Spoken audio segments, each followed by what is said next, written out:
자기 십자가를 지고, 이런 제목으로 마가복음 강의를 이어가겠습니다. 베드로를 비롯한 제자들의 생각 속에는 여전히 예수 그리스도를 쫓는 것이 무엇을 의미하는 것인지에 대한 무죄의 그림자가 짙게 드리워져 있음을 주님은 보고 계셨습니다. 예수를 그리스도이시며 하나님의 아들로 인식하고 이해하는 것은 그들의 지식에 따른 인정이었을 뿐이었습니다. 그들은 예수 그리스도를 당시 대부분의 유대인들이 그러했듯이 정치적인 메시아로 여기면서 주님께서 장차 유대의 왕이 되실 것이라는 기대를 그들은 여전히 가지고 있었습니다. 그렇게 되면 자기들의 신분도 급상승하게 될 것이라는 이런 희망에 예수의 제자들은 여전히 부풀어 있었습니다. 주님께서는 이 같은 제자들의 이러한 어리석은 생각을 알고 계셨기에 오병이어의 기적을 행하신 그 장소로부터 그토록 신속하게 그들을 배에 태워 떠나보내시면서 그 자리에서 벗어나게 하신 것을 우리는 볼 수 있었습니다. 먹을 것이 차고 넘치던 그곳에서 수많은 유대인들이 예수님을 왕으로 삼고자 하는 그런 상황 가운데 제자들을 계속 두었다가는 그들의 마음이 권력에 대한 그릇된 야망으로 가득 차게 될 것을 주님이 아시고, 그것이 너무나 불보듯이 뻔한 일이었기 때문에 주님은 그렇게 제자들을 속히 떠나 보내신 것입니다. 그렇게 예수 그리스도를 쫓는 목적이 심각하게 왜곡되어 있었던 제자들에게 때가 되어 앞으로 예수 그리스도에게 일어나게 될 주님이 고난받으실 일과 또 십자가에 죽으시고 부활하게 되실 일들에 관해서 공개적으로 제자들에게 하신 이 말씀은 제자들이 가지고 있었던 잘못된 생각과 기대감에 찬물을 끼얹는 것이었습니다. 얼마나 실망하고 당황했으면 베드로는 예수님을 자기에게로 끌어당겨서 절대로 그렇게 하셔서는 안 됩니다 하고 감히 예수님을 책망하기까지 했겠습니까? 성도 여러분, 주님은 이렇게 예수를 믿으면서도 아직 영원한 하나님의 나라와 그 약속이 무엇인지를 체감하지 못하고 있었던 베드로를 비롯한 제자들에게 의도적으로 매우 강하게 책망을 하셨습니다.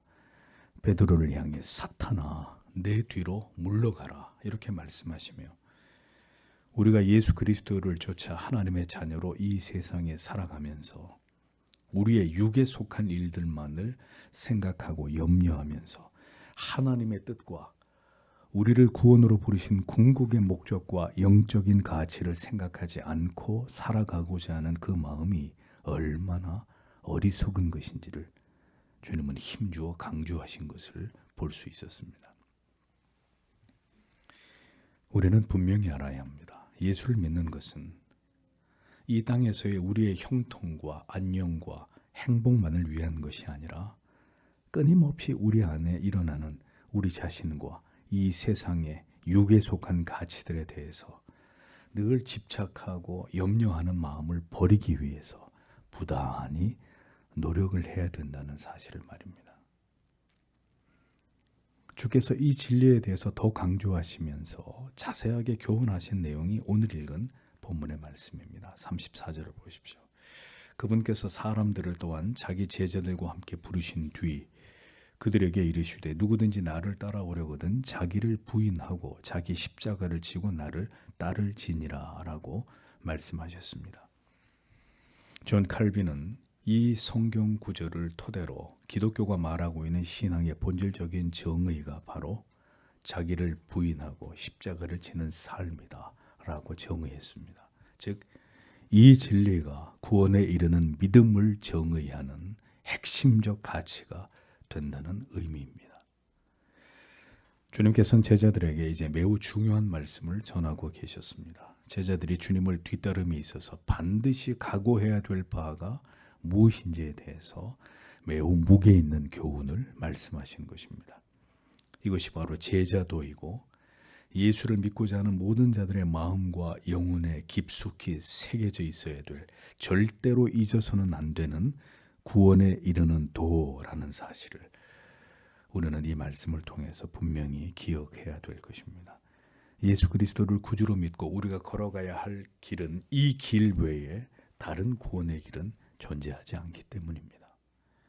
주님은 세 가지를 말씀하셨습니다. 첫 번째는 자기를 부인하라고 말씀하셨습니다. 부인하다, 에파르네오마이의 의미는 무엇과 아무런 상관이 없음을 공언하다, 무엇을 부정하다, 무엇을 거부하다, 이런 뜻인데, 이 단어는 베드로가 예수님을 부인할 때 동일하게 사용된 단어로 예수와 나는 아무런 상관이 없습니다. 그와 나는 상종한 바가 없습니다 라고 말한 그것과 동일한 의미입니다.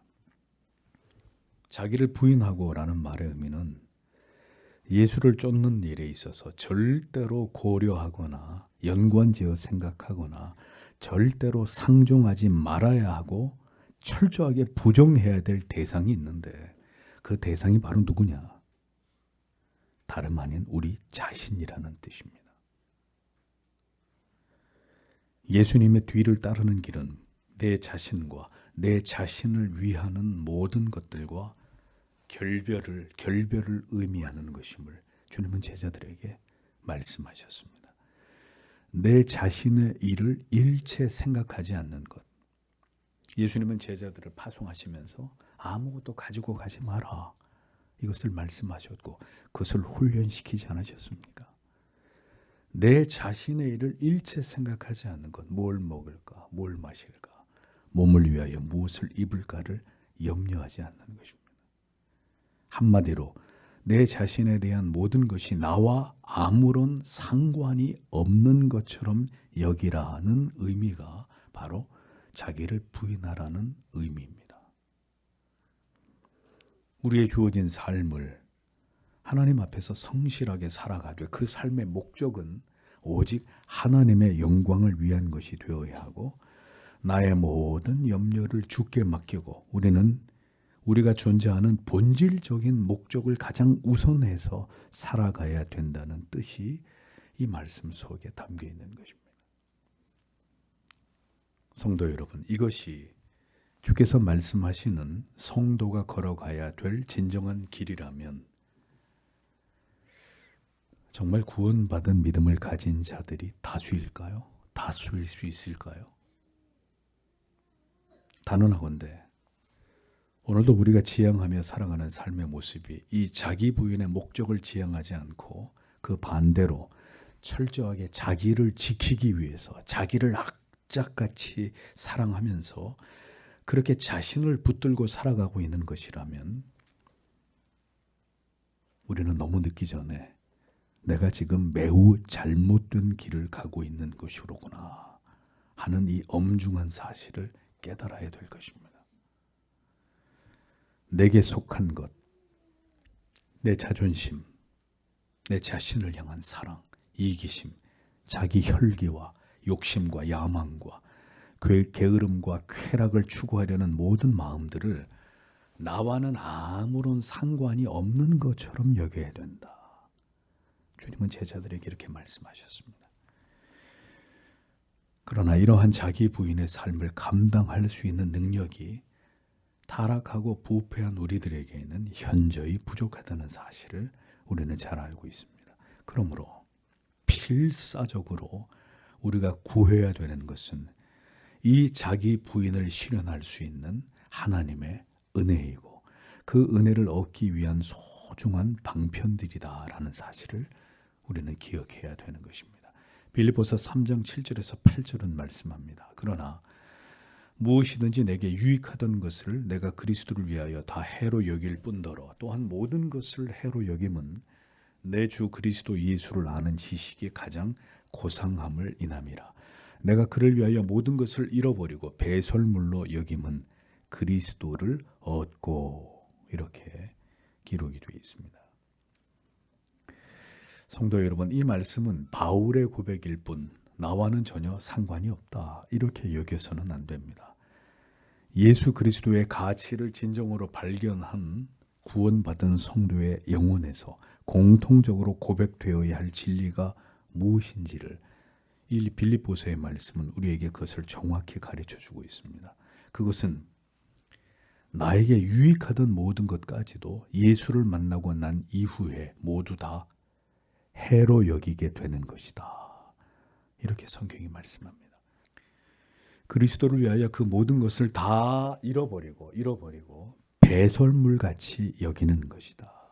바울은 이렇게 표현합니다. 그리스도 외에 모든 이 세상의 가치들을 우리의 몸에서 배출되는 우리가 가장 더럽게 여기는 배설물처럼 여긴다고 바울은 고백을 했습니다. 똥 오줌처럼 여긴다. 예수를 믿기 전에는 내게 전혀 문제가 되지 않았던, 나에게 매우 유익하다고 여겨졌던 모든 가치들조차도 예수를 믿고 믿음이 들어오게 되고 진리가 하나씩 둘씩 깨달아지게 되면서부터는 내게 유익하던 모든 것들조차도 결별하고 뒤돌려 세우는 그것이 진정한 믿음의 가치임을 성경은 우리에게 분명하게 말씀하고 있습니다. 그래서 예수를 믿으면 많은 것들을 잃어버리는 일들이 따라오게 되는 것입니다. 주일마다 골프에 미쳐있던 사람이 그것을 자연스럽게 끊어버리게 되고, 많은 세상의 친구를 가졌던 사람의 그 인간관계가 예수를 믿고 난 다음에 모두 자연스럽게 정리가 되어버리고, 술과 담배가 없이는 낙이 없었던 사람들이 그것에 의존했던 마음들이 모두 다 사라짐으로 수십 년 동안 끊지 못했던 이런 습관들마저 다 끊게 되는 일이 일어나게 되는 것입니다. 누가 강요해서 그렇게 된 것이 아니라 비교할 수 없이 탁월한 가치를 마침내 발견하고 깨닫게 됨으로 인해서 빛이 내 안에 확 들어오게 되므로 어두움이 그렇게 자연스럽게 물러나게 된 것입니다. 그것이 악이 아니었다 하더라도 예수를 더 사랑하는 일에 방해가 되기 때문에 모두 내 삶에서 떨어져 나가게 되는 일들이 일어나게 된 것입니다.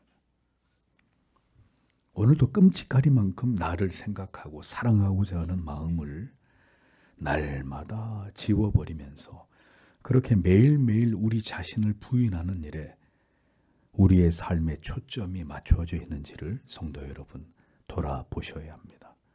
우리는 너무 많은 것을 움켜쥐고 너무나 내 자신을 악착같이 사랑하면서 주님을 쫓아가려고 하고 있습니다. 그러니 너무 힘겨운 것입니다. 주님의 뒤를 쫓아가는 것이 너무 힘겹고 지치고 포기하고 싶어지는 것입니다. 포기할 수는 없고 그저 먼발치에서 힘없이 겨우 끌려가다시피 그렇게 종교적인 관성만을 겨우 유지할 따름인 형식적인 신앙의 모습을 갖게 되는 것입니다. 그러나 이것은 엄밀히 말하면 주님을 쫓아가는 것이 힘든 것이 아니라 주님과 더불어 이 세상에서 우리가 원하는 것을 얻고자 하는 우리의 야망과 욕망을 우리가 포기하지 못하기 때문에 그렇게 힘든 것입니다. 예수 그리스도의 가치, 그 지식의 고상함에 심취하면 심취할수록 하나둘 우리 자신에게 속한 것들과 우리는 결별하게 됩니다. 그토록 교만하고 자존심이 강하던 사람이 지극히 겸손하고 온유한 사람으로 변화됩니다. 그렇게 세상을 좋아하고 오직 자기의 행복과 즐거움만을 추구하던 사람이 점점 진리에 매료되고 빠져들게 됩니다.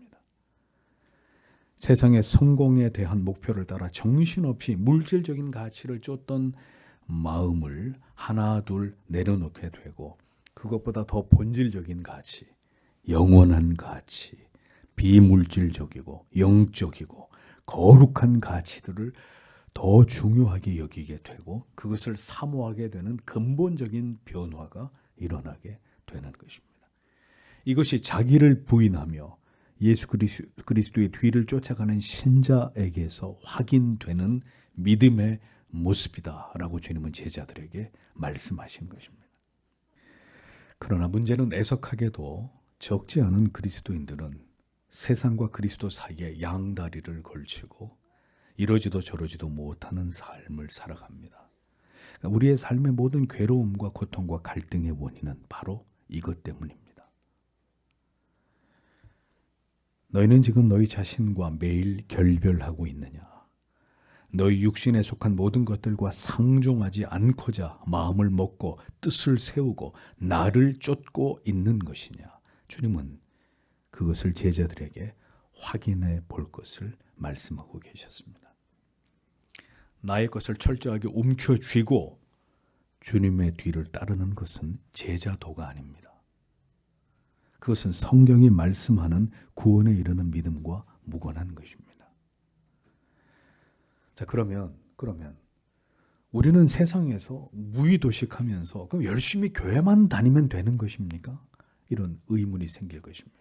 뭐 세상에서 아무것도 하지 말고 공부도 하지 말고 열심히 일도 안 하고 교회만 열심히 다니면 되는 겁니까? 그런 뜻이 아닙니다. 자기를 부인하라는 말씀은 염세주의자나 운명론자가 되라는 그런 뜻이 결코 아닙니다.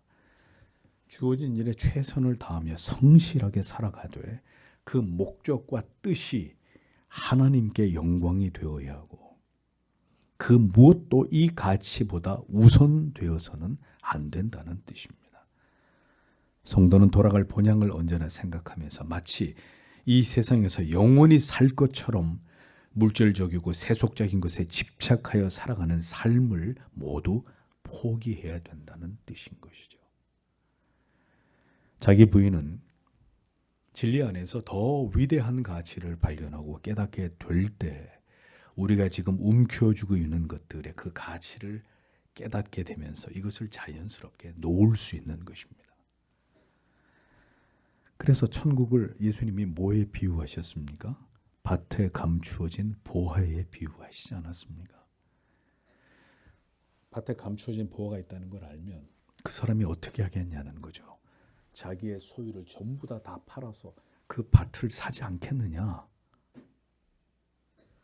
구원과 영생의 가치는 바로 그런 것이라는 것을 주님은 우리에게 가르치셨습니다. 그러니 여기서 핵심은 무엇이죠?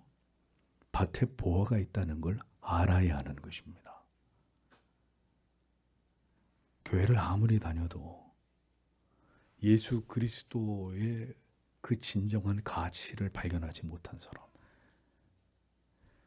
구원이라고 하는 것이 얼마나 위대한 일이고 놀라운 일인지를 알지 못하고 그냥 교회를 왔다 갔다 하는 사람들.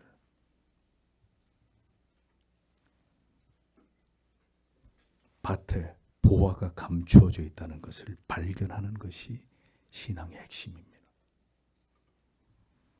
신앙이란 진리 안에서, 예수 안에서 지금 내가 붙들고 있는 것들을 기꺼이 포기할 수 있는 더 탁월한 가치들을 매일매일 발견해 나아가는 긴 여정입니다. 이것은 그렇게 할 수도 있고 하지 않을 수도 있는 문제가 아니라 주께서 택하신 자들 안에서 성령이 반드시 그렇게 되어지도록 우리를 지도하시고 그렇게 이끄시는 필연적인 일들입니다. 예수 안에서 여러분은 진정으로 무엇과도 바꿀 수 없는 보화를 발견하셨습니까? 그래서 정말 그 가치 때문에 다른 어떤 것도 그것과 비교하지 않을 수 있을 만큼의 여러분들의 마음의 결심과 결의가 굳어진 채로 주님의 뒤를 따르고 계십니까? 왜 아직 머뭇거리고 계시나요? 이도 저도 아닌 세상과 신앙 사이에서 왜 아직도 머뭇거리면서 우리 자신을 포기하지 않고 있는 것입니까? 이 자기 부인의 변화가 일어나고 있지 않는 사람, 자기와 결별하는 과정이 나타나고 있지 않는 사람이라면 그는 예수의 사람이 아닌 것입니다. 여전히 이기적이고 여전히 다혈질적이고 여전히 자기 자신만을 사랑하고 여전히 자존심 하나로 살아가고 여전히 물질을 탐하고 여전히 탐욕적이고 시기하고 질투하고 절대로 용서하지 않으면서 자기 야망과 무력을 따라 살아가고 있는 사람이 있다면 그는 교회 안에 있는 불신자일 따름입니다. 주님을 뒤따르고 있는 제자라는 이름과는, 세상을 등진 성도라는 이름과는 어울리지 않는 사람입니다.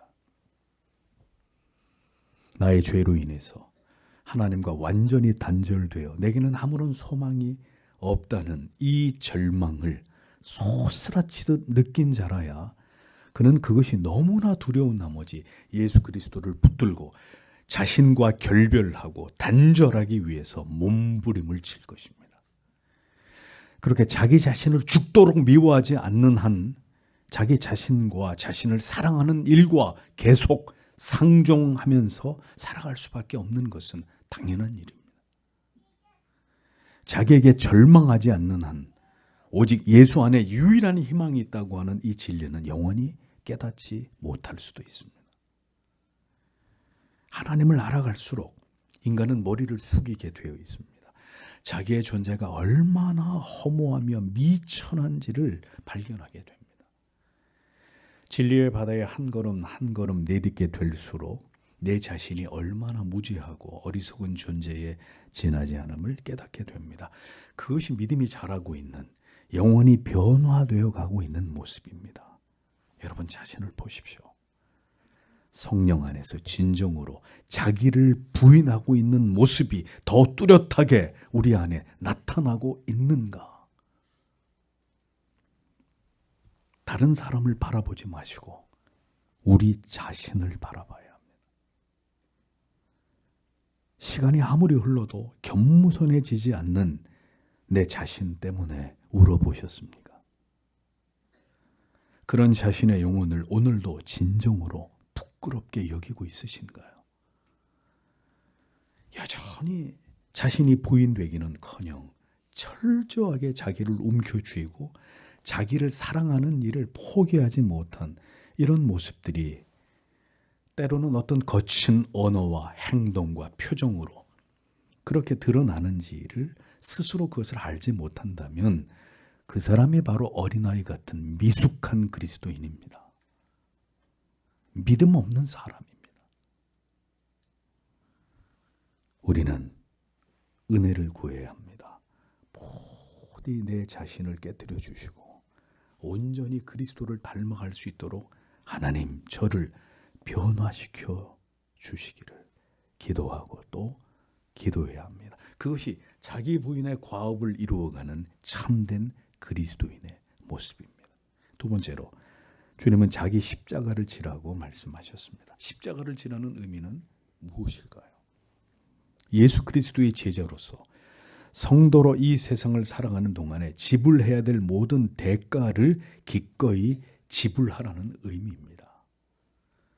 즉 예수를 믿는 일로 인해서 오직 믿음 때문에 내가 감당해야 될 모든 고난을, 시험을, 핍박과 불이익을, 갈등을 감당하라는 것입니다.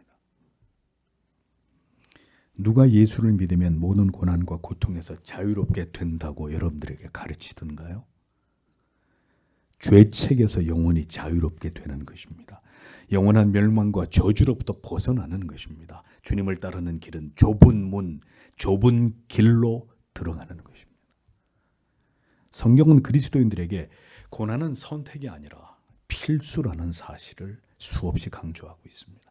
특별히 베드로전서의 여러 말씀을 통해 이 진리가 우리에게 전해진 것을 우리는 깨달을 필요가 있습니다. 베드로전서 4장 16절에 만일 그리스도인으로 고난을 받은 즉 부끄러워 말고 도리어 그 이름으로 하나님께 영광을 돌리라. 19절에 그러므로 하나님의 뜻대로 고난을 받는 자들은 또한 선을 행하는 가운데 그 영혼을 미쁘신 조물주께 부탁할지어다. 5장 9절에 너희는 믿음을 굳게 하여 저를 대적하라. 이는 세상에 있는 너희 형제들도 동일한 고난을 당하는 줄을 알미니라. 10절에 모든 은혜의 하나님 곧 그리스도 안에서 너희를 부르사 자기의 영원한 영광에 들어가게 하신 이가 잠깐 고난을 받은 너희를 친히 온전케 하시며 굳게 하시며 강하게 하시며 터를 견고케 하시리라 라고 기록하고 있습니다. 신앙의 길은 믿음을 지키기 위한 험난한 크고 작은 고난들로 점철되어 있습니다. 이것은 모든 택하신 하나님의 자녀들의 믿음을 성장하도록 역사하시는 하나님의 섭리입니다. 그 고난을 통해서 우리는 철저하게 우리 자신이 해체되는 것을 깨닫게 됩니다. 점점 더 자기를 부인하는 삶이 가속화되는 것입니다. 고난이 없다면 우리에게는 궁극의 위로도 없고 영원한 소망도 존재하지 않을 것입니다.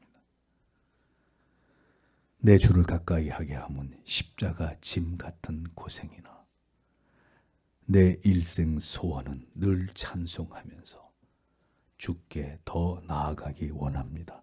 이러한 영혼의 고백도 만들어낼 수 없게 되는 것입니다. 참된 신앙의 길에서 우리에게 찾아오는 그 대가가 때로 너무 지치고 힘겨운 것이기에 믿음을 지키면서 살아가기 위해서 우리가 져야 할 십자가가 있음으로 인해서 우리는 하나님께 기도하게 되고 하나님을 더 간절히 찾게 되고 그 모든 과정 속에서 우리는 점점 더 죄와 멀어지고 우리의 영혼이 새털처럼 가벼워짐으로 더 그리스도를 닮아가는 성화를 이루어가게 되는 것입니다. 예수를 믿는 이유 때문에 내 삶에 그 어떤 고난도 시험도 핍박도 불이익을 당함이 없다면 그것은 지금 올바른 믿음의 길을 내가 가고 있는지에 대한 의심을 가져봐야 될 문제입니다. 내가 예수 믿는 일 때문에 어떤 어려움도 없다. 지금 교회를 다니는 것 때문에 어떤 불편함이 내게 없다. 내가 예수 믿는 사람으로 직장을 다니는 일 때문에 나는 전혀 거리끼는 게 없다. 그게 정상이 아니라는 것입니다. 뜻을 세워서 믿음의 좁은 길을 가는데도 믿지 않은 가족들에게서, 회사에서, 학교나 인간관계에서 아무런 어려움이 없다면 지금 여러분이 가고 있는 그 길이 참된 신앙의 길인지를 점검해 보셔야 됩니다. 십자가를 지고 쫓아가야 하는 길, 그것이 참된 믿음의 길입니다. 내가 행복해지고 내가 부유해지고 내가 유명해지는 길은 믿음의 길과는 무관한 것입니다. 그런 길은 세상에도 널려 있습니다. 십자가를 지는 삶, 오늘도 주님 때문에 나를 위해 모든 것을 내어주신 그분 때문에 나 또한 기꺼이 주를 위해서 나의 모든 것을 내어드릴 수 있는 삶, 그것이 우리의 삶의 이유와 목적이 되어야 합니다. 나의 모든 삶으로 내가 그렇게 오직 주님만을 사랑하고 있음을 증명하고 그 증거를 드러내는 삶이 바로 이 땅에서의 그리스도인들의 삶이라는 사실을 잊어버리지 마십시오. 나는 너를 위해 십자가를 감당했는데 너는 이 세상을 지나가는 동안 나를 위해 어떤 십자가를 지고 나를 쫓아왔느냐? 주님이 물으실 때 우리의 삶의 궤적으로 그것을 보여드릴 수 있는 그런 그리스도인들이 되어야 하는 것입니다. 갈라디아서 6장 17절에서 바울은 이렇게 고백하고 있죠. 이후로는 누구든지 나를 괴롭게 말라. 내가 내 몸에 예수의 흔적을 가졌노라. 이 바울의 영적인 아우라를 보십시오. 여러분을 향한 하나님의 목적은 이러한 고백을 여러분을 통해서 받아내는 것입니다. 그것을 위해 오늘도 우리를 고난 속에서 빚어가고 계시는 분이 우리의 아버지시라는 사실을 잊지 마십시오. 세 번째로 주님은 자기를 부인하고 자기 십자가를 지고 그 다음에 주님을 쫓을 것이라고 말씀하셨습니다. 쫓을 것이니라 아콜루데이토, 이게 현재 명령형으로 되어 있어요. 그러니까 계속해서 줄기차게 십자가를 지고 주님을 뒤쫓아가는 삶을, 주님을 닮아가는 삶을 중단하지 말고 계속해서 이어가야 된다는 그것을 의미하는 것입니다. 즉 예수께서는 위에서 말씀하신 두 가지 조건, 자기를 부인하는 것과 자기 십자가를 지는 것을 어떤 어려움과 시련과 핍박이 오더라도 포기하지 말고 끝까지 주님을 바라보면서 그 뒤를 쫓아갈 것을 명령하신 것입니다. 참된 구원에 이른 그리스도인들의 표지는 바로 이 두 가지를 통해서 증명되는 것입니다. 자기를 부인하는 것과 자기 십자가를 지고 주님을 쫓는 삶만이 그가 진정한 그리스도의 제자임을, 참된 그리스도인임을 증명하는 기준이다. 주님이 바로 이것을 제자들에게 말씀하신 것입니다. 자기 부인과 십자가를 지는 것이 참된 성도들의 감출 수 없는 표지라면 이 두 가지를 가능케 할 능력이, 다시 말씀드리지만 전적으로 타락하고 부패하고 무능한 우리에게 존재하지 않음을 아시는 하나님께서 그럼 뭘 통해서 하나님의 자녀들에게 자기를 부인하고 십자가를 지는 삶을 감당하게 하시겠습니까? 뭘 통해서? 그것은 바로 은혜의 방편이라는 것입니다. 이것을 견고하게 붙잡고 이 세상에서의 믿음의 경주를 감당해 나아가기를 하나님은 모든 자녀들에게 원하신다는 것입니다. 기도 가운데 말씀드렸습니다. 주일에 예배를 드리고 월요일부터 한 수요일까지 가면 태엽이 다 돼버립니다. 태엽을 끝까지 감아가지고 잘 움직이고 하는데 시간이 지나면 태엽이 다 풀어지고 말면 그 인형이 멈추어 서버린단 말입니다. 주일날 예배를 드리고 뭔가 영적으로 무장을 하고 다짐을 하고 월요일, 화요일, 수요일 정도 되면 태엽이 다 풀어져 버리는 거죠. 이런 삶이 수년 동안, 수십 년 동안 예수를 믿으면서 반복됩니다. 그러면 어떻게 될까요? 좌절감만 더 깊어지는 것이죠. 아, 안 되는구나. 왜 그런 일이 생길까요? 그 사람은 은혜의 방편을 사모하지 않고, 즉 하나님의 말씀에 영혼을 파무는 일에 관심이 없이 살아가기 때문입니다. 하나님의 말씀 안에서 능력을 경험하고 그 하나님의 말씀에 붙들려서 계속해서 전진해 나아갈 수 있는 하늘의 자원을 공급받지 못한 상태로 또 태엽이 풀어질 대로 풀어져서 주일날 교회에 오면 또 태엽을 감아서 또 며칠 지나면 또 다 원래 상태로 돌아가 버려요. 그렇기 때문에 성도가 은혜를 사랑하고 부지런히 신앙의 모체가 되는 교회를 통해서 진리를 듣고 배우고 깨닫고 기도에 힘쓰고 성찬을 잘 준비해서 참여하는 것은 구원의 모든 여정 속에서 매우 중요한 요소들이라는 사실을 절대로 잊지 않아야 됩니다. 이것은 아무리 강조해도 지나치지 않습니다.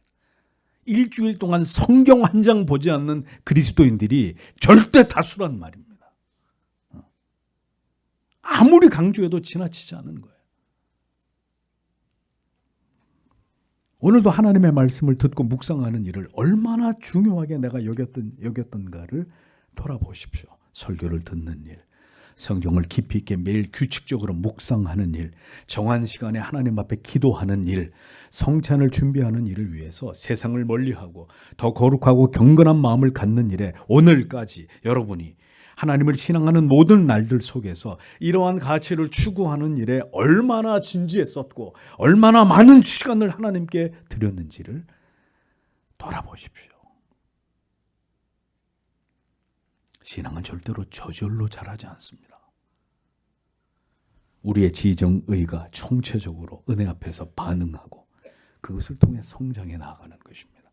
하나님께서 다 알아서 하시겠지, 그게 아니라 성도는 그 모든 하나님의 성실하심에 대해서 진심으로 그것을 기뻐하고 의지하고 경외하는 마음으로 화답하면서 그 모든 진리의 깨달음 앞에서 믿음과 삶으로 반응해야 되는 자들입니다.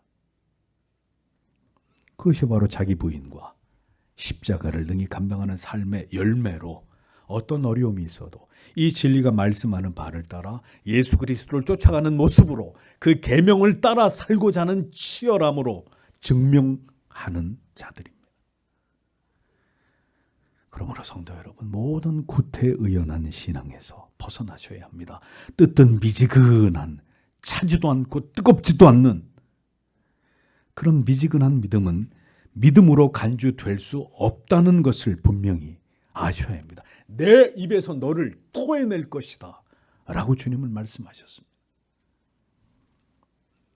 참된 그리스도인의 삶은 예수 그리스도를 모방해 나아가는 삶입니다. 자기 부인과 십자가의 삶의 그 본이 되신 그리스도를 점점 닮아가는 것입니다. 주님을 보십시오.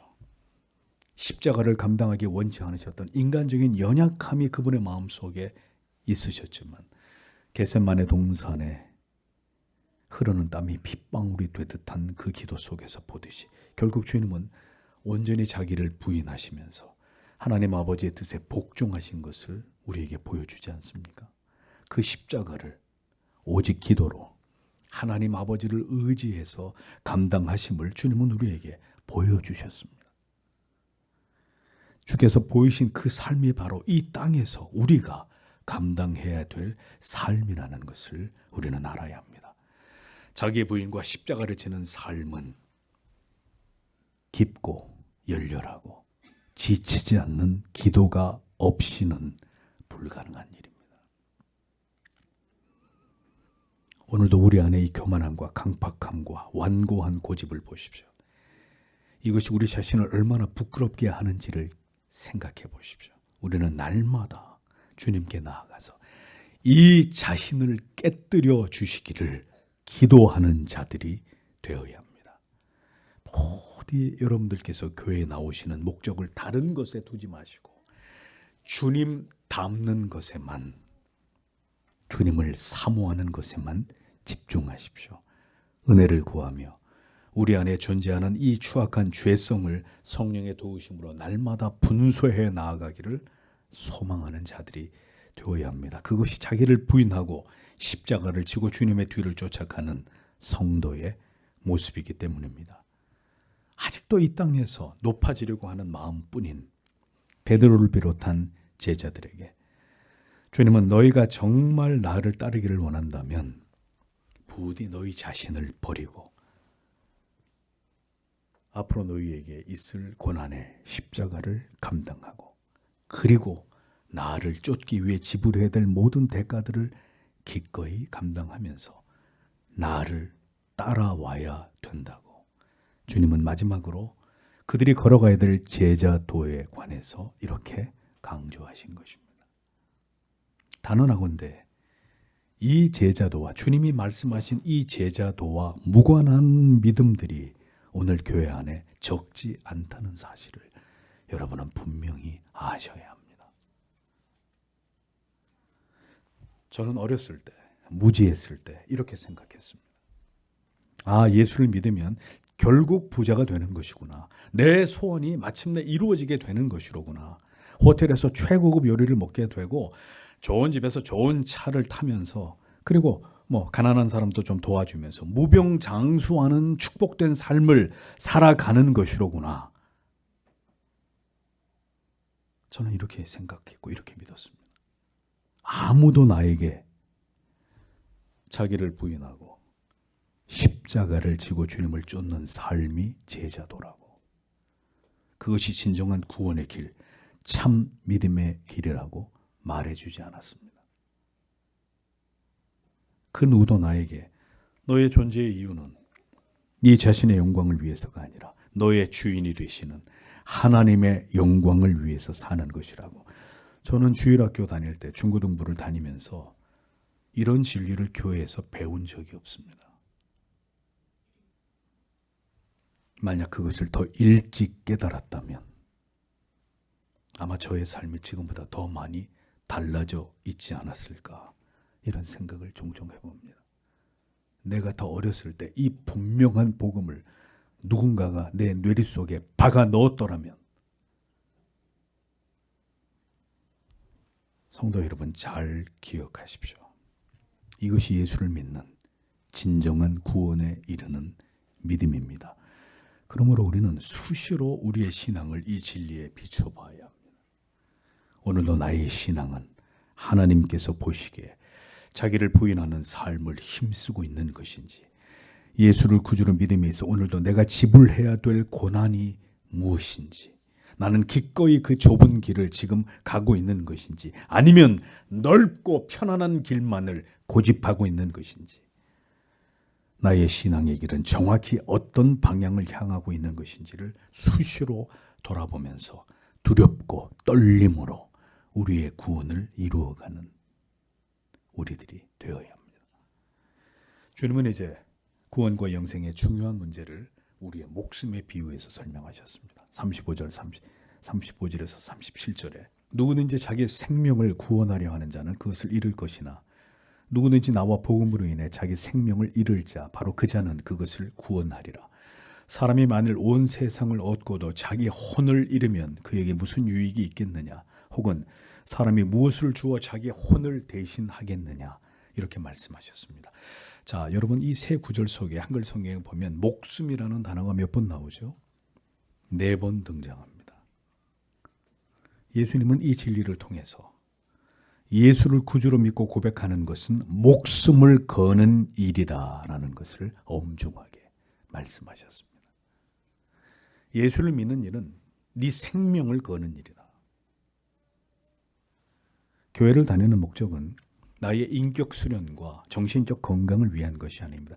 그러려면 저 마음 수련원이나 갔어요. 마음 수련원.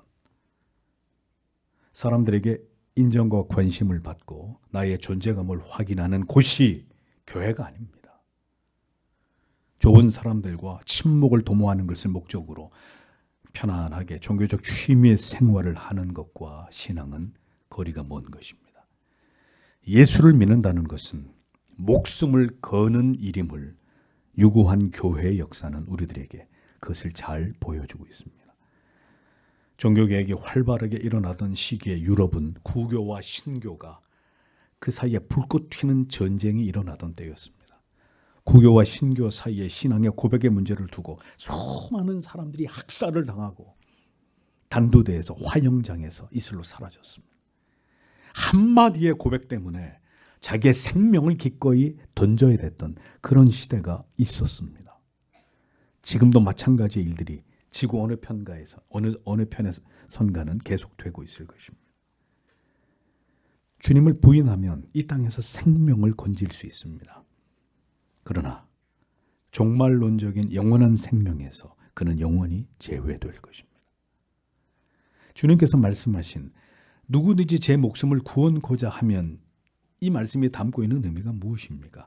자기를 부인하고 주님을 쫓으라고 하셨지만 이 명령을 거부하고 자기의 목숨을 스스로 구원하고자 하는 행위는 자기를 절대로 포기하지 않는 주의 말씀에 반기를 드는 것임을 의미하는 것입니다.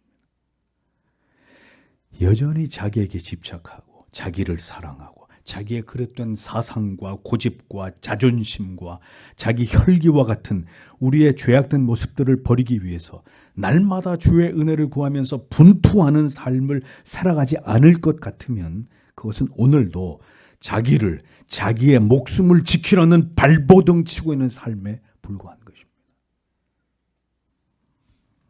그렇게 자기를 사랑함을 버리지 못하고 끝까지 고집하게 되면 그는 이미 죽음을, 영적인 사망을 선고받은 것이나 다름없는 것이라고 주님은 단언하셨습니다. 그러나 그리스도와 복음의 영광스러운 그 가치를 위해서 진리를 수호하는 일, 신앙의 고백을 지키는 일, 예수 그리스도의 사람으로 살아가는 모든 일을 위해서 모든 것들을 포기하고 희생하고 모든 불이익을 감당하게 되면 고난을 불사하고 나아가서 그 목숨까지라도 버리게 되는 그 각오와 결단을 가진 자라면 그는 영원한 생명을, 구원을 얻게 될 것이라고 주님은 말씀하셨습니다. 그러므로 성도 여러분, 신앙의 중간은 없습니다. 제 목숨을 구원하고자 하는 자는, 즉 자기 자신을 곧게 지키는 삶을 살아 영원한 지옥에 떨어지든지 아니면 그리스도를 위해 나를 지워버리는 삶을 살아 결국 영원한 생명을 얻든지, 신앙은 이 둘 중에 한 가지를 선택하고 그 길을 걸어가는 것입니다. 이것이 바로 충성입니다. 왕궁을 지키는 수병이 화산재가 덮쳐와도 꼿꼿이 그 자리에 서서 그대로 숫둥이가 된 채로 발견된 베수비우스의 한 화석의 이름이 왜 충성인지 이해가 되십니까? 어떤 위기 속에서도, 어떤 고난과 시련과 박해 속에서도 믿음의 자리를 굳게 지키는 것. 성도 여러분, 이것이 구원에 이르는 참된 신앙입니다. 하나님의 목적은 주일에 겨우 교회에 나오는 정도의 믿음이 아니라 여러분이 주님을 위해서 목숨을 버릴 수 있는 정도의 그 믿음에 도달하는 것입니다. 그러면 그렇게 우리를 만들어 가시기 위해서 하나님은 뭘 하실까요? 어떻게 하실까요? 그냥 가만히 내버려 두실까요? 그냥 동네 운동장을 달리는 정도의 훈련과 올림픽에 출전해야 되는 목표를 가진 스프린터의 훈련은 그 강도에 있어서, 그 정신력에 있어서 분명히 차이가 있을 것입니다. 집 근처에 운동장을 뛰는데 무슨 투철한 정신력과 피나는 노력이 필요하겠어요. 그건 그냥 대충 뛰면 되는 것이. 그런 올림픽의 금메달이 목적이다. 이러면 모든 게 달라지는 것이죠. 우리의 믿음이 그렇게 영원한 생명을 얻고자 함의 그 목표값이 정해져 있는 것이라면 하나님이 우리를 어떻게 훈련시키실까요? 동네 운동장이나 뛰어다니는 정도로 우리를 훈련하실까요? 우리를 무섭도록 훈련시키실 것이라는 것을 성도는 알아야 합니다. 이 세상을 지나가는 동안 그냥 우리 인생이 잠시 다른 곳에 여행을 온 것처럼 이렇게 여유롭게 두지 않으실 것이고 우리를 때로 가혹하게 몰아붙이시면서 우리를 연단하실 것입니다. 그 이유는 복음을 위해서 이 땅에서 우리의 목숨까지도 내놓아야 되는 삶을 우리는 지금 신자라는 이름으로 이 세상에 살아가고 있는 구별된 자들이기 때문입니다. 성도 여러분, 그리스도인이라는 이름의 무게가 그 정도라는 것을 이제 여러분은 분명히 아셔야 합니다. 우리가 누구인지를 기억하십시오. 어떤 삶을 살아가도록 예비된 자들인지, 선택받은 자들인지를 분명하게 깨닫게 되시기를 바랍니다. 그것을 알지 못하면 결국 탈락되는 것입니다. 견디지 못하면, 극복해내지 못하면 영원히 아웃되는 것이죠. 그러므로 우리는 굳게 그리스도를 붙들고 은혜를 갈망하며 이 길을 걸어가야 되는 자들이라는 사실을 알아야 합니다. 만약 우리가 살아가는 이 나라가 자유를 억압당하고 신앙을 지키기 위해서는 모든 것을 잃어버릴 수 있는 이런 환경으로 바뀐다면 아마도 저와 여러분의 믿음이 주님이 말씀하시는 그 믿음과 조금은 더 가까워지지 않을지 모르겠습니다. 그러나 우리는 70년이 넘는 시간 동안 자유와 번영을 맛보면서 이 땅에서 살았습니다. 우리는 배불렀고 여유로웠으며 방만해졌습니다. 과연 순교의 믿음을 가진 그리스도인들이 이 땅에 아직 남아있긴 할까요? 그래서 주님은 한국 교회를 다시 흔드시는 것입니다.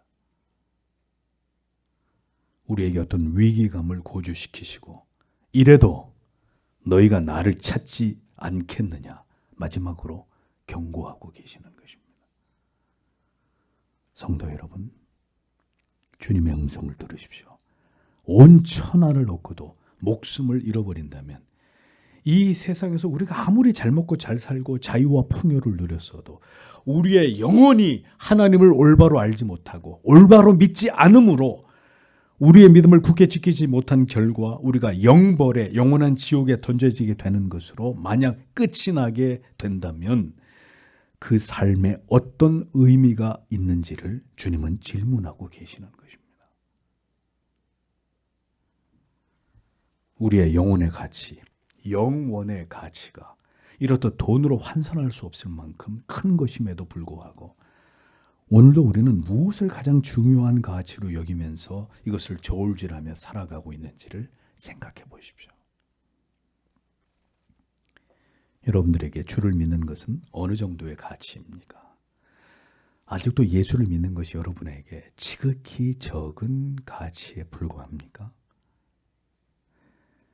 지금의 여러분의 믿음의 분량이 바로 여러분이 환난 날 여러분이 매달리게 될 동화줄의 굵기라고 가정해 본다면, 이렇게만 믿으면 모든 것이 불타게 될 날 여러분을 지탱해 줄 정도의 믿음이, 그 동화줄의 굵기가 그 정도가 될 수 있으리라고 여기십니까? 뚝 하고 끊어지지 않을 만큼 지금 내 믿음의 동화줄은 굵고 견고하다고 믿으십니까? 온 천하를 얻고 오늘 하나님께서 그대의 영혼을 부르신다면 그 온 천하를 가지고 여러분의 영혼을 영벌의 지옥에서 천국의 한 자리로 옮겨놓을 수 있을까요? 온 천하를 가지고?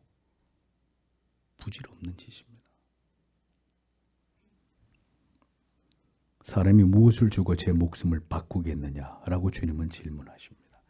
무엇을 주고도 살 수 없는 구원과 영생을 왜 그대는 오늘도 간절히 찾고 구하지 않고 있습니까? 왜 아직 세상과 짝하면서 적당히 신앙을 마치 보험처럼 여기면서 그렇게 안일한 삶을 살아가고 계십니까? 떠나십시오. 속히 그 질이 멸렬한 형식적인 신앙의 자리에서 떠나야 합니다. 당신은 지금 가장 위험한 자리에 있는 것입니다. 영원한 생명과 맞바꿀 만한 가치가 이 세상에 도대체 어디에 있단 말입니까? 돈입니까? 명예입니까? 자존심입니까? 친구입니까? 취미생활입니까? 모든 진리에 대해서 하나님께서 여러분의 눈이 떠지도록 역사해 주시기를 기도합니다. 소경의 눈을 열어주셨듯이 부디 이 복음이 말씀하는 진리의 의미를 여러분이 머리로만 이해하는 것이 아니라 가슴으로 여러분의 모든 지정의가 이 진리를 깨닫고 진심으로 예수 그리스도를 구주로 믿으며 하나님을 경외하게 되시기를 소망합니다. 그래야 그리스도인이 구원받은 하나님의 자녀가 되는 것입니다. 아직 회심하지 않은 여러분, 신앙은 고상한 취미 생활이 아닙니다. 내가 만나고 싶은 사람들을 만나기 위해 교회에 오는 것이 아닙니다. 뜨겁고 열렬하고 간절함으로 나의 영혼을 위해서 언제 찾아올지 모르는 나의 죽음을 준비하는 곳이 교회입니다. 그리스도를 만나고 변화된 삶으로 진리가 말씀하는 그 가치를 따라서 이 세상에서 영적인 싸움을 싸우면서 그리스도의 군사들로 살아가는 삶이 그리스도인의 삶입니다. 지금 나는 여기서 무엇을 하고 있는 건지를 생각하십시오. 여러분은 구원받은 그리스도인입니까?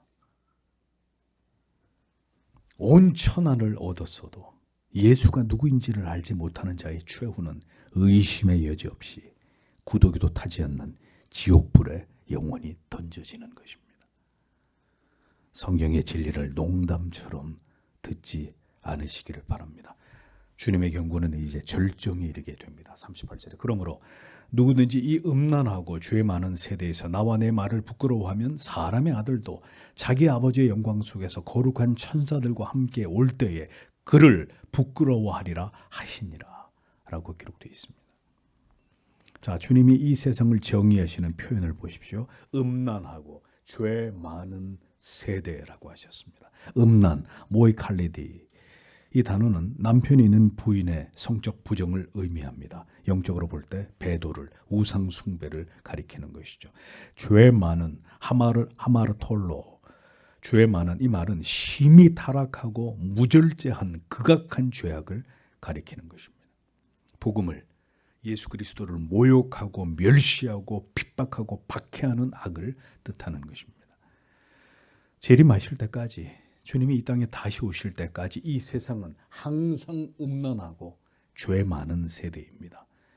재림이 임박하면 이 모든 것은 극에 달하게 될 것입니다. 복음을 비웃고 그리스도를 조롱하고 인간을 추앙하는 이 악한 세대에서 여러분, 인간을 가장 즐겁게 하는 것이 뭘까요? 항상 인간을 제일 즐겁게 하는 게 있어요. 그것 때문에 인간은 결국 망하고 그게 하나님 앞에 가장 큰 죄가 되고 그것 때문에 멸망당하는데 인간에게 가장 큰 즐거움이 뭐예요? 음란이란 말이에요. 음란. 인간은 그렇게 자기의 쾌락을 숭배하는 존재들입니다. 인간 자신을 즐겁게 하는 쾌락의 향락의 종이 되어서 살아가는 존재들이 인간들입니다. 세상은 갈수록 더 많은 죄를, 더 극악한 타락과 성적인 부패의 양상을 보여줄 것입니다. 세상은 절대로 자정 능력 같은 건 없습니다. 인간이 가진 모든 죄성들을 더 밖으로 끄집어낼 것이고 수치와 부끄러움을 모른 채로 그것이 인간을 행복하게 만드는 길이라고 고집하면서 세상을 더 더럽혀 갈 것입니다. 절대 진리를 부정하고 멸시하는 인간은 그렇게 하나님의 말씀과 법을 떠나서 방종을 넘어 극악무도한 무질서와 혼란의 상태로 스스로 멸망의 길로 치닫게 될 수밖에 없는 그런 존재들입니다. 경건한 그리스도인들은 세상이 나아가는 그 방향의 끝이 멸망이라는 사실을 반드시 알아야 합니다. 인간은 인간과 세상을 스스로 발전시키고 진보시키는 존재가 아니라 결국 모든 것을 파괴시키고 무너뜨리는 어리석은 존재에 지나지 않습니다. 가만히 놔두면 답을 찾는 게 아니라 가만히 놔두면 망하는 길로 갈 수밖에 없는 게 죄인들입니다.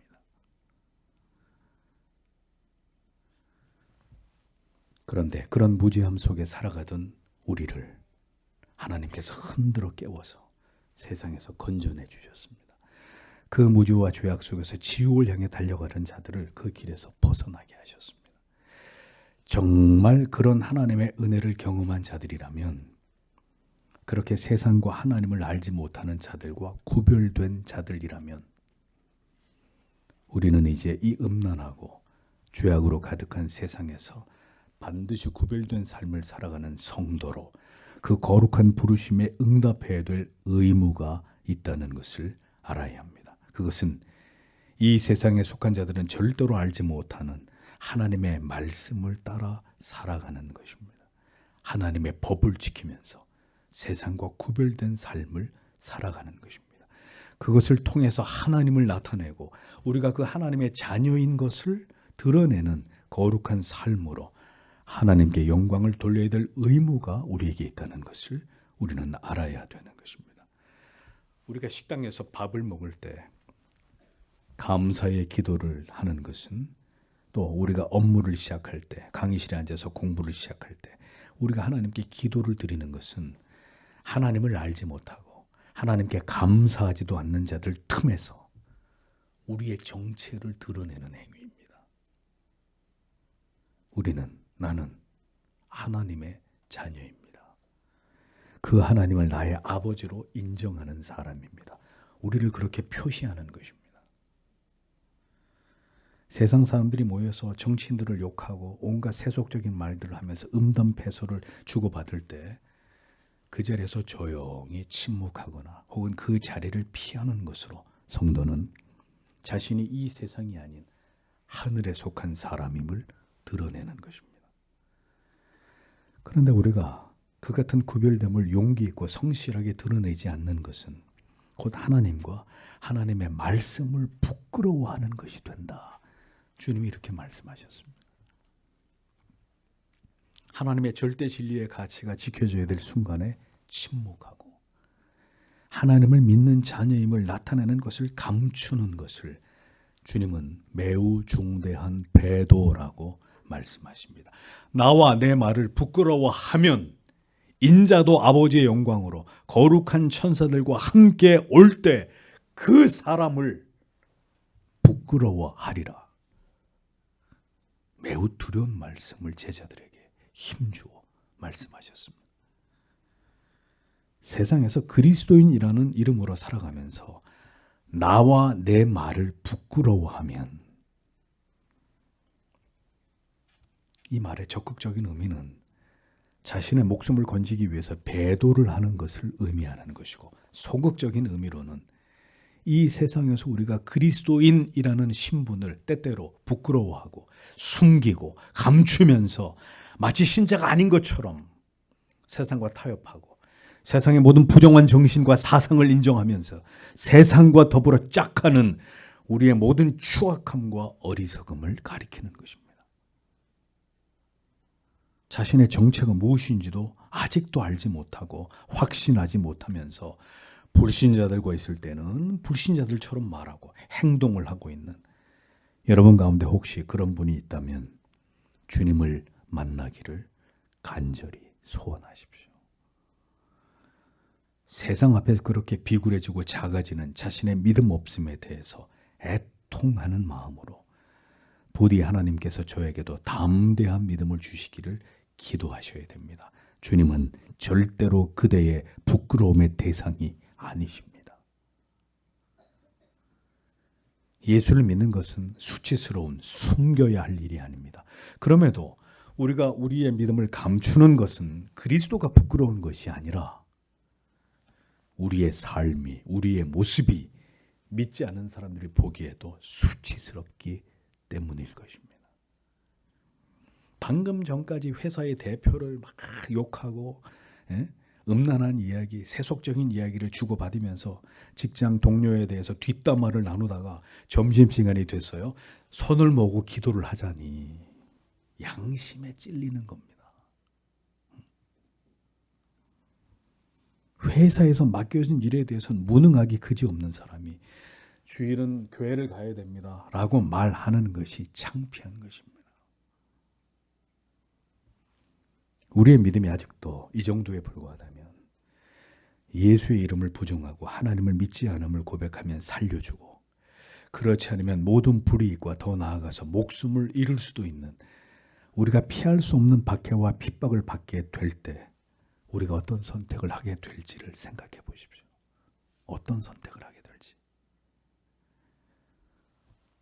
사도 요한의 제자이고 서머나 교회 감독이었던 폴리갑은 주 155년경에 로마의 황제 트라이아누스 그가 기독교를 박해할 때 그 또한 로마군에게 붙잡혀서 화형대 위에 세워지게 되었습니다. 그 지옥을 관할하는 총독이 폴리갑에게 마지막으로 회유하기를 지금이라도 예수를 안 믿겠다고 딱 한 번만 예수를 안 믿겠다고 한마디 하고 그러면 널 풀어줄 테니까 그 다음에 가서 예수 믿는 거는 상관하지 않겠다. 그러니까 한마디만 해라 한마디만. 그럼 널 살려주겠다 라고 회유합니다. 그러니까 배도하라는 말이 아니라 예수를 안 믿겠다고 딱 한마디만 하면 너를 풀어줄 것이니까 그 다음에 가서 믿으면 될 거 아니냐 라고 유혹했습니다. 우리 같으면 충분히 흔들리지 않겠습니까? 정말 안 믿는 게 아니라 그냥 이 순간만 눈 한번 질끈 감고 안 믿겠다고 딱 한마디만 하면 살 수 있다는 겁니다. 그러나 하나님의 사람 폴리갑은 이렇게 답변합니다. 86년 동안 나의 평생에 그분은 한 번도 나를 모른다고 한 적이 없어. 그런데 내가 어찌 주님을 모른다고 말할 수 있겠소? 그는 주저없이 단호하게 이렇게 말하고 불꽃 속으로 사라져갔습니다. 예수 그리스도와 복음을 부끄러워한다는 것이 무엇을 의미하는 것인지를 깊이 생각해 보십시오. 결국은 배도를 가리키는 것입니다. 어떤 고난과 박해가 와도 배도하지 않을 수 있는 믿음, 그것이 모든 그리스도인들이 자신의 생애를 바쳐 하나님께 기도하면서 이루어 가야 될 믿음의 경지라는 사실을 잊지 마십시오. 예수 그리스도를 부끄러워하지 않는 믿음, 그리스도를 위해 모든 불이익을 감당하면서 오늘도 우리 자신을 철저하게 부인함으로 오직 내 안에서 예수 그리스도만 존귀케 되기를 바라는 그 믿음을 오늘도 내가 추구하고 있는지를 돌아보셔야 합니다. 주님은 분명하게 말씀하셨습니다. 주님을 높이고 주를 위해 살지 않으며 때에 따라서 하나님의 말씀과 그 계명을 어기며 수시로 세상과 신앙 사이를 넘나드는 모든 자들에게 주께서는 하나님의 영광 가운데 천사들과 함께 다시 이 땅에 재림할 때 나도 그들을 부인할 것이다 라고 엄히 말씀하셨습니다. 신앙에는 적당히가 없습니다. 그대가 적당히 지금 주님을 믿고 있는 것이라면 그대는 엄밀하게 말해서 거듭난 신자가 아니기 때문입니다. 그토록 오랜 시간 교회를 다녔어도 여전히 세상과 타협하고 하나님보다는 세상의 가치가 더 우선순위이고 아직도 자기 정체가 무엇인지 알지 못해서 신자도 불신자도 아닌 이런 상태를 지속하고 있다면 그런 분들의 영혼을 진심으로 사랑하고 염려함으로 말씀드립니다. 요한계시록 3장 16절에 내가 이같이 미지근하여 더웁지도 아니하고 차지도 아니하니 내 입에서 너를 토하여 내치리라. 이렇게 주님이 말씀하셨습니다. 이 진리는 이제 예수를 믿으려고 하는 구도자들이나 아직 믿음을 갖지 않은 자들에게 해당되는 말씀이 아닙니다. 예수를 구주라고 고백하면서도 여전히 세상과 신앙 사이에서 우왕좌왕하고 있는 자들에게 해당되는 말씀입니다.